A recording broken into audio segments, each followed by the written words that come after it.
photograph in which we were in love. Hello guys, welcome back to my channel, and today is Friday, April 23 or 24, I'm not sure, but today is Friday.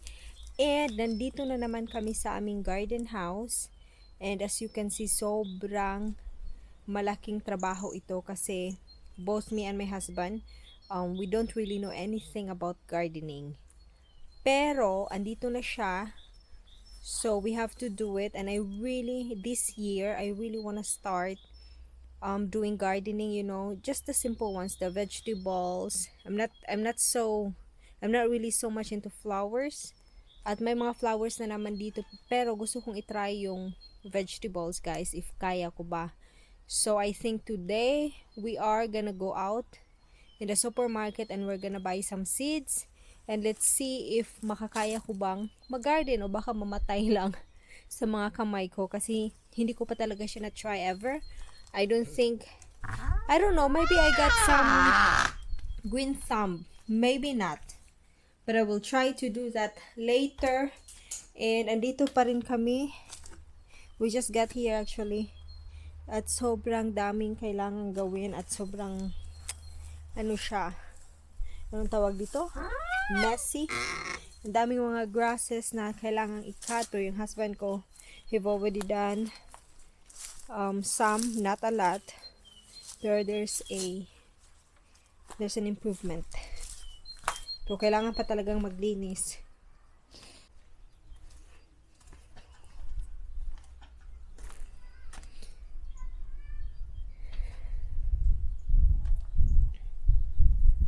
I'd like to have my garden there. Try ko lang kung kaya ba in that area there.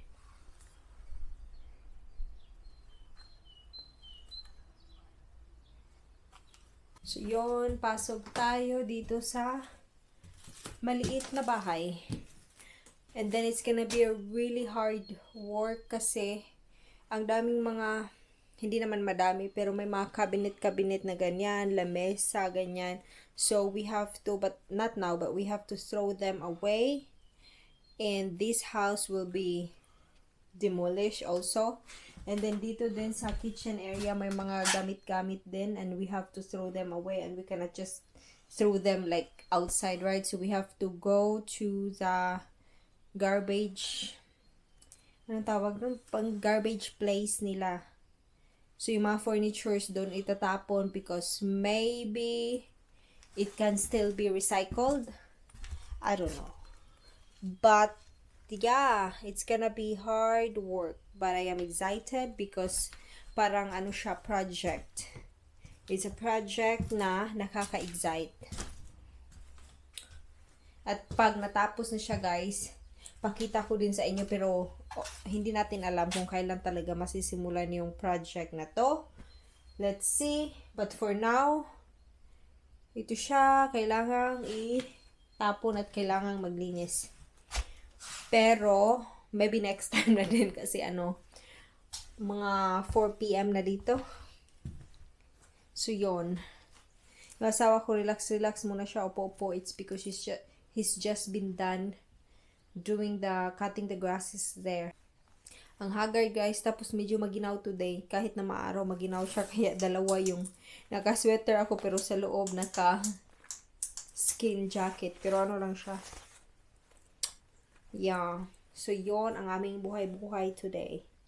And after here, paulit-ulit na naman ako. After here, we're gonna buy some seeds because I really want to try this year the gardening. I got no idea how to do it, but mapag-aaralan ko yan. I'll see yung mga video sa YouTube paano gawin yan at kung ano bang mga dapat na soil. Pero okay naman yung soil na dito. It's very healthy kasi nga you can see the grasses are really, growing so fast. So I think it's gonna be fine.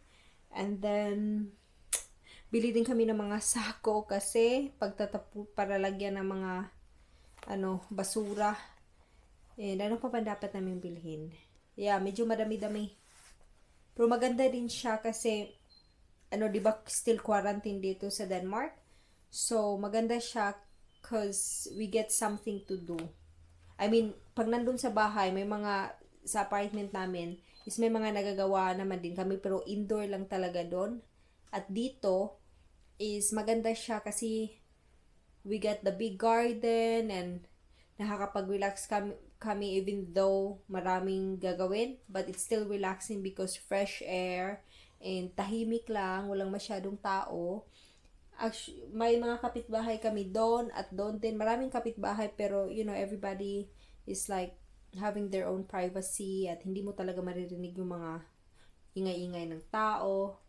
So yun, ang ganda dito guys. I'm excited and kinakabahan din ako kasi pareho kaming walang experience sa gardening. So yun. And maganda siya kasi may mga fruits na dito. Actually, that big tree there is an apple tree. And wala pang bunga ngayon pero bumubulaklak-bulaklak na. And then What big tree is an apple tree? No, in that side there. There. Not this one, but that. Small tree. Yeah. It's a big tree. Yeah, I still find it big. It's bigger than me, so I find it big. This tree here with flowers, what is it dong? Cherries? Cherry. Oh, cherries yan guys. So, ngayon bumubulaklak na siya. At doon naman, doon sa may table, may apple tree doon. At hindi pa siya bumubunga, pero last year nagbunga siya, pero hindi pa panahon ng bunga-bunga. And then this here, there, the one with beside the yung mga white flowers beside in this side here, that one, yes, mga berries yan guys, sobrang sarap. So last year I was able to harvest also, pero hindi kami yung nagtanim niya, nandyan na yan ang binili namin. So maganda siya. And then in this side here, where there is the tables and chairs, gusto kong, in that area there, gusto kong gumawa ng vegetable garden. So let's see if mabubuhay ba sila, because first time kong gawin, I don't know anything about gardening and all that, pero ita-try ko. And bibili ako ng seeds, and I think it's gonna be hard work, but I wanna do something new this year na hindi ko pa na-try, so I'm gonna do that. And ano pa ba? Yes. So maganda siya.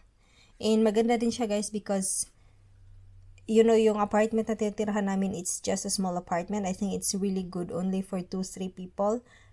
Pero because we got this, like we can actually invite friends to come over in our place and we can have grill there, barbecuing once the quarantine is done. So yan. So magandang plano siya. Kasi may space na ganyan. So that would be after quarantine. So what? And then also Okay, what's your instruction again to me? My God, ang daming instruction. It's because guys, okay, this place, they got this association and you have to follow certain rules. So kaya need namin ding i-cut yung mga grasses. It's because it's the rules that you have to keep your garden clean. And now yung husband, may sinasabi, excited ako mag-garden, mag-planting. And now my husband is telling me another information ba? Talk. take the weeds and the fence. And then? Keep it clean. 30 centimeters on each side. When are we gonna do that?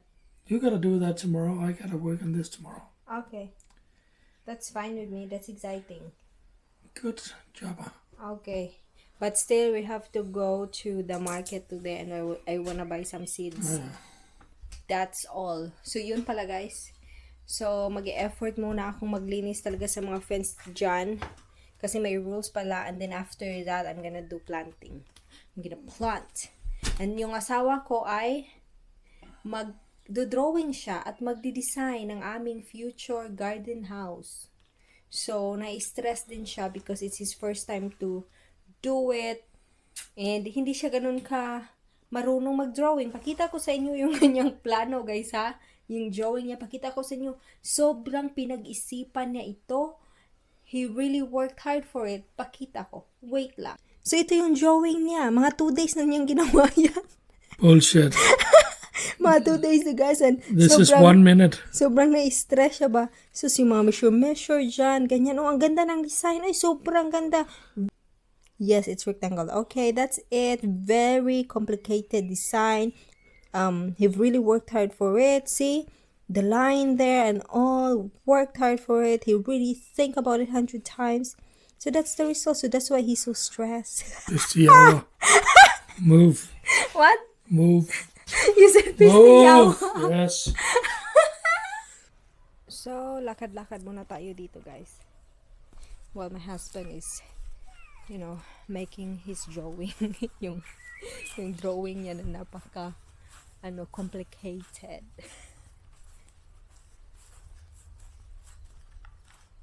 Pakita ko sa iyo, ang dami mga tanim-tanim dito, guys, na hindi ko alam kung anong klaseng tanim siya, kung weeds lang ba siya or ano.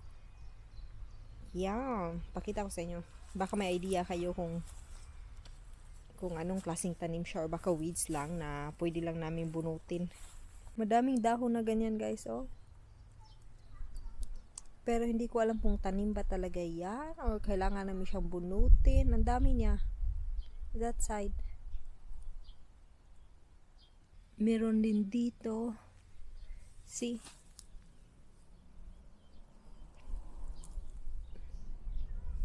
At meron din dito.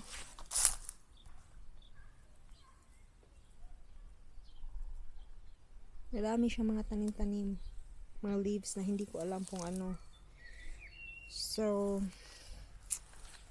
yeah. Ito sure ako na totoong tanim talaga to. So, yun guys. Yan yung aming for today. Yung aming activity for today. Ganito na talaga pag tumatanda. Parang bumabalik na talaga sa nature yung interest. So yun. Dati wala talaga akong ka-interest sa mga pagtatanim, sa mga ganyan. Kasi iniisip ko naman hindi ko kailangan. Pero ngayon talaga, sa ganitong edad, tama talaga na parang naiba na yung gusto mo sa buhay. So yun. Yun guys, thank you so much for watching and enjoy the rest of your day. Bye-bye. Say bye-bye daw. And remember, bitches, rock on.